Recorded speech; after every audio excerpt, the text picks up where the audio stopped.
कहते हैं कि प्रेम कोई पकवान नहीं है जिसे चखा और रहने दिया। प्रेम के लिए पूरा जीवन समर्पित करना पड़ता है, चाहे वो प्रेम किसी और से हो या अपने कान्हा से हो या अपने लड्डू गोपाल से। आज लड्डू गोपाल जी की जो कहानी मैं आपके लिए लेकर आई हूँ वो निश्चित ही आपकी आंखों को भिगो कर जाएगी। कमल किशोर सोने और हीरे के जवाहरात बनाने और बेचने का काम किया करता था। उसकी दुकान से बने हुए गहने दूर दूर तक मशहूर थे। लोग दूसरे शहर से भी उस कमल किशोर की दुकान से गहने लेने और बनवाने आते थे। चाहे हाथों के कंगन हो, चाहे गले का हार हो, चाहे कानों के कुंडल हो, उसमें हीरे और सोने की बहुत ही सुंदर मीनाकारी होती थी कि सब देखने वाले देखते ही रह जाते थे। इतना बड़ा कारोबार होने के बावजूद भी कमल किशोर बहुत ही शांत और सरल स्वभाव वाला व्यक्ति था। उसको इस माया का इतना रंग भी नहीं चढ़ा हुआ था। एक दिन उसका कोई मित्र उसकी दुकान पर आया जो कि अपनी पत्नी सहित वृंदावन धाम से होकर वापस आ रहा था। तो उस मित्र ने सोचा कि चलो थोड़ा सा प्रसाद मैं अपने मित्र कमल किशोर को भी देता चलूं। उसकी दुकान पर जब वो पहुंचा तब कमल किशोर का एक कारीगर एक सोने और हीरे जड़ित बहुत सुंदर हार बनाकर कमल किशोर को देने के लिए आया था। कमल किशोर उस हार को देख ही रहा था कि उसका मित्र उसकी दुकान पर पहुंचा। कमल किशोर का मित्र अपने साथ वृंदावन से एक बहुत ही सुंदर लड्डू गोपाल लेकर आया, जिनका स्वरूप अत्यंत ही मनमोहक था। जब उसका मित्र दुकान पर बैठा तो उसकी गोद में लड्डू गोपाल जी विराजमान थे। कमल किशोर लड्डू गोपाल जी के मनमोहक रूप सौंदर्य को देखकर अत्यंत आनंदित हो गया। उसने अपने हाथ में पकड़ा हुआ हार भगवान लड्डू गोपाल के गले में पहना दिया और अपने मित्र को कहने लगा कि देखो तो सही, इस हार की शोभा लड्डू गोपाल के गले में पड़ने से कितनी बढ़ गई है। उसका मित्र और कमल किशोर आपस में बातें करने लगे। बातों बातों में उसका मित्र लड्डू गोपाल को हार सहित लेकर चला गया। दोनों को पता ही नहीं चला कि हार लड्डू गोपाल जी के गले में पड़ा ही रह गया है। कमल किशोर का मित्र अपनी पत्नी सहित एक टैक्सी में सवार होकर अपने घर को रवाना हो गया। जब वो टैक्सी से उतरे तो भूलवश लड्डू गोपाल जी उसी टैक्सी में ही रह गए। टैक्सी वाला एक गरीब आदमी था जिसका नाम बाबू था, जो कि दूसरे शहर से यहाँ अपने परिवार का पालन पोषण करने के लिए टैक्सी चलाता था और वो टैक्सी लेकर काफ़ी आगे निकल चुका था। आज उसको अपने घर वापस भी जाना था, जो कि दूसरे शहर में था। जब टैक्सी लेकर बाबू अपने घर पहुँचा तो उसने जब टैक्सी की पिछली सीट पर देखा तो उसका ध्यान लड्डू गोपाल जी पर पड़ा, जो कि बड़े शाही तरीके से पिछली सीट पर गले में हार धारण कर सुंदर सी पोशाक पहनकर हाथ में बांसुरी पकड़े हुए थे और वहीं पर पसर कर बैठे हुए थे। बाबू यह देखकर एकदम से घबरा गया कि ये लड्डू गोपाल जी आखिर हैं किसके। लेकिन अब वो दूसरे शहर से अपने शहर जा चुका था कि काफी दूर था और वो सवारी का घर भी नहीं जानता था। तो दुविधा में पड़ गया कि करो तो क्या करें। लेकिन फिर उसने बड़ी श्रद्धा से हाथ धोकर लड्डू गोपाल जी को उठाया और अपने घर के अंदर ले गया। जैसे ही उसने घर के अंदर प्रवेश किया, उसकी पत्नी ने उसके हाथ में पकड़े गए लड्डू गोपाल जी को जब देखा तो वो इतने सुंदर स्वरूप वाले लड्डू गोपाल जी को देखकर उसकी पत्नी ने झट से लड्डू गोपाल जी को अपने पति के हाथों से ले लिया। उसकी पत्नी, जिसकी शादी को 8 साल हो चुके थे और उनकी कोई संतान नहीं थी, लेकिन गोपाल जी को हाथ में लेते ही उसका वात्सल्य भाव जाग उठा और उसकी ममता भयो करुणामयी आंखें झरझर कर बहने लगी। लड्डू गोपाल जी को उसने जैसे ही गोद में उठाया, उसे जैसे लगा कि मानो उसने किसी बच्चे को अपनी गोद में ले लिया। ऐसी दशा देखकर बाबू की पत्नी मालती बहुत ही हैरान हुई। उसने कसकर गोपाल जी को अपने सीने से लगा लिया और आंखों में आंसू बहाते हुए बोली, अरे बाबू, तुम नहीं जानते आज तुम मेरे लिए कितना अमूल्य रत्न लेकर आए। टैक्सी ड्राइवर बाबू को कुछ समझ में ही नहीं आ रहा था कि मेरी पत्नी को आखिर अचानक से हो क्या गया। लेकिन उसकी पत्नी तो जैसे बावरी सी हो गई थी।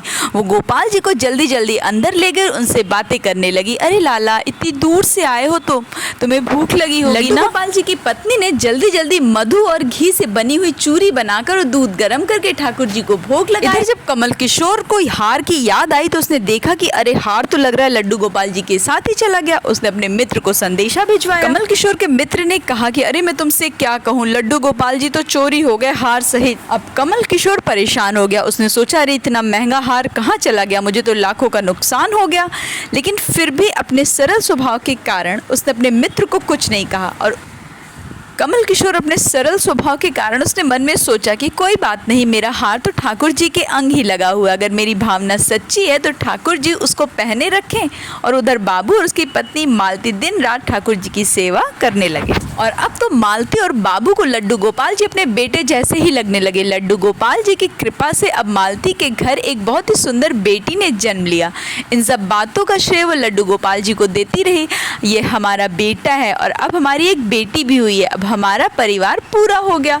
मालती लड्डू गोपाल जी को इतना स्नेह करती थी कि रात को उठ उठ कर देखने जाती कि लड्डू गोपाल जी को कोई कष्ट तो नहीं। एक बार कमल किशोर व्यापार के सिलसिले में उसी शहर आया जहाँ पर बाबू रहता था। दुर्भाग्यवश क्या हुआ कि जब वो उस शहर में पहुंचा तो अचानक से बारिश शुरू हो गई। कमल किशोर को जहाँ पहुंचना था वहाँ तो पहुंच नहीं सका और तब वहाँ बाबू अपनी टैक्सी लेकर आ गया। उसने परेशान कमल किशोर से पूछा, बाबूजी आपको कहाँ जाना है? बाबू कमल किशोर से कहने लगा कि देखिए साहब, बारिश तो बहुत हो रही है, पूरे शहर में पानी भर चुका है, तो आप कहीं जा तो पाओगे नहीं और यहाँ से होटल बहुत दूर है।